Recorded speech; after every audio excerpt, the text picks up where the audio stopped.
സമത മാഷേ നമുക്കൊരു ആക്ടിവിറ്റി ചെയ്യാം. ഞാനിങ്ങനെ ഈ പേന ഇങ്ങനെ താഴേക്കണം. നിങ്ങള് കൈ ഇങ്ങനെ പിടിക്കണം. ഞാനിത് ഇടുന്ന സമയത്ത് നിങ്ങളിത് പിടിക്കണം ട്ടോ. ശ്രദ്ധിക്കണേ. പിടിക്കാൻ പറ്റിയില്ല. എന്ത് പണിയാ ചെയ്യുന്നേ? എന്താ നിങ്ങള് ഈ ആക്ടിവിറ്റി കൊണ്ട് ഉദ്ദേശിച്ചത്? എനിക്ക് എന്തുകൊണ്ടാണ് ഇത് പിടിക്കാൻ കഴിയാതിരുന്നത്? എന്തോ ഒരു സംഭവം പറയാൻ വേണ്ടി ശ്രമിക്കണ്ടല്ലോ നിങ്ങള്. നിങ്ങൾ ഈ പേന ഞാൻ കൈ ഇങ്ങനെ കണ്ടില്ല, ഇങ്ങനെ പിടിക്കാൻ വേണ്ടി ഇട്ടില്ലേ? നിങ്ങൾക്ക് അപ്പൊ എന്താ തോന്നിയത്? പിടിക്കാൻ പറ്റുമെന്നാണോ പറ്റില്ല എന്നാണോ തോന്നി? പറ്റുമെന്നാണ് തോന്നി. പക്ഷെ പറ്റിയില്ല. എന്താ കാരണം? ചില സംഭവങ്ങൾ അങ്ങനെയാണ്. നമ്മളിങ്ങനെ ഇടണം എന്നിങ്ങനെ വിചാരിച്ച് നമുക്ക് പിടിക്കാൻ നമുക്ക് കിട്ടുന്നത്. നമ്മളെ മക്കളൊന്ന് ആലോചിച്ച് നോക്കി. നമ്മൾ വിചാരിക്കും മക്കളൊക്കെ നമ്മൾ പറഞ്ഞ സ്ഥലത്ത് കിട്ടും, അവരൊക്കെ നമ്മൾ പറഞ്ഞത് കേൾക്കും, ഞാൻ പിടിക്കാൻ പറ്റിയ പിടിക്കും, പോകാൻ പറ്റുന്നിടത്ത് പോകുള്ളൂ എന്നൊക്കെ നമ്മുടെ ചിന്തകൾ ഉണ്ടാവും.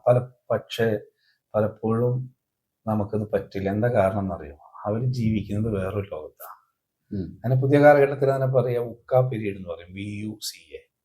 സാറ് കേട്ടിട്ടുണ്ടാവും ഉക്ക പീരീഡ്.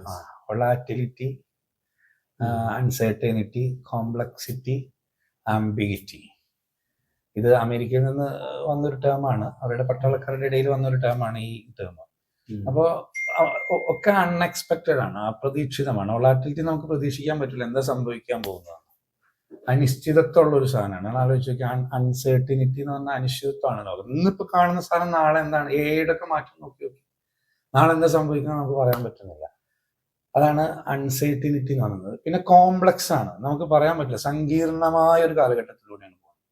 അതുപോലെ അവ്യക്തമാണ്, ആംബിഗിറ്റി ഉള്ള ഒരു കാലഘട്ടത്തിലാണ്.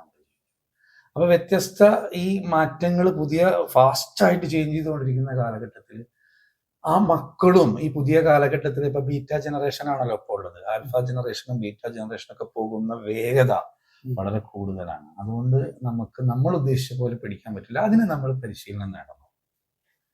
അത് വേണമെങ്കിൽ നമ്മൾ 2 പ്രാവശ്യം ഈ ആക്ടിവിറ്റി ചെയ്ത് നോക്കിയാൽ നമുക്ക് അപ്പോൾ പഠിക്കാൻ പറ്റും.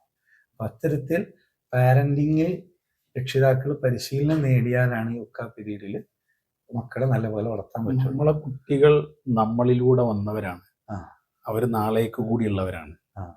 അപ്പോൾ നാളെ സംഭവിക്കാവുന്ന എല്ലാ മാറ്റങ്ങളും അവരിൽ ഉണ്ടാവും. ആ മാറ്റം നമ്മൾ പഠിക്കണം. അതെ.